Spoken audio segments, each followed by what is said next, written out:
This is a longer video that I'm making about the Korg DSS-1 that I'll have to put on YouTube because Facebook doesn't let you put on a video longer than a minute. I'll talk a little bit about the library of sounds that are in here for a little while. Then I will talk about parameters and controls and some of the stuff that's kind of special about it. First of all, this website here was a very famous website from a guy named Glen Stegner. And he's gone now, he's passed on, and you can't find this site anymore except through the Wayback Machine, but it is still there. There's extensive information on here, and you'll see why I'm showing this to you. Aside from what he says, DSS-1 is a monster hybrid. Even today, a resonant sweep can put anything but the mightiest analog synth to shame, and actually, and then some. It goes on and on. Tons of information here, but here's the main point, is he collected all of these are all floppy disks. These are user sets. These are all factory, and then he also has a number of third-party sets from Valhalla and other companies here. And if you'll notice, all of them are identified with a simple two-letter designation like that. So what I did was I put the two-letter designations here in this Google Sheet so that you can look, when you look here, and we'll go and see. I literally don't even know. What's this going to be? It goes L, A, L, B, L, C, and then, M, N, all that stuff. So NA, let's see what NA is. I don't know. Okay, hold on a minute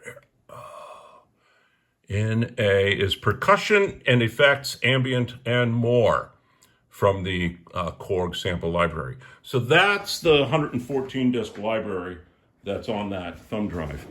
As far as the unit itself goes, this is all sampling, and a multi-sound is what you would call a key map. So this is an arrangement of samples across the keyboard on different keys tuned differently.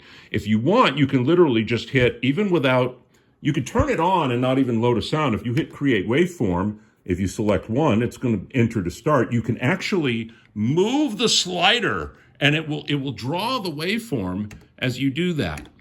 If you go, I think, 2, you can select a blank one, a sawtooth, whoops, sorry, I don't know if you can see it, sawtooth, square, different various waves that are in memory, and then actually use that, 2 oscillators per voice, to feed the actual main part of the synth.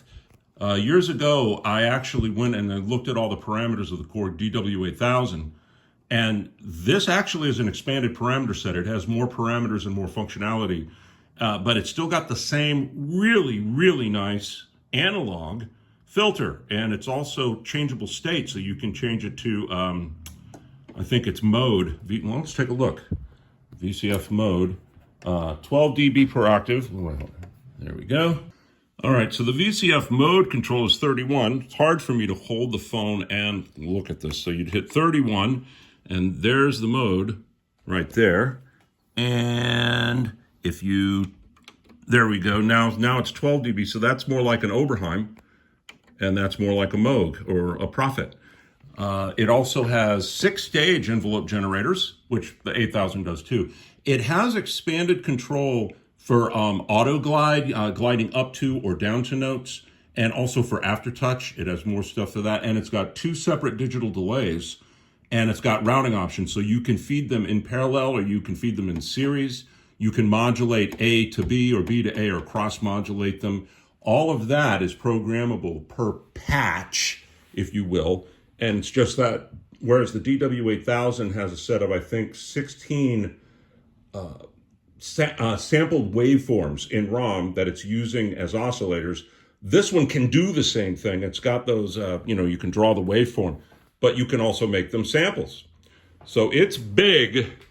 You definitely wouldn't probably want to use this live, but it sounds huge. And instead of listening to me say that, just go out and research it on the web and read what people say and look up other videos about it. It's massive sounding. Something else I'll provide anybody who buys this is I don't have the hard copy of this book. It's essentially unobtainium. It's from the late 80s. It's very difficult to find this, but I do have it in PDF form.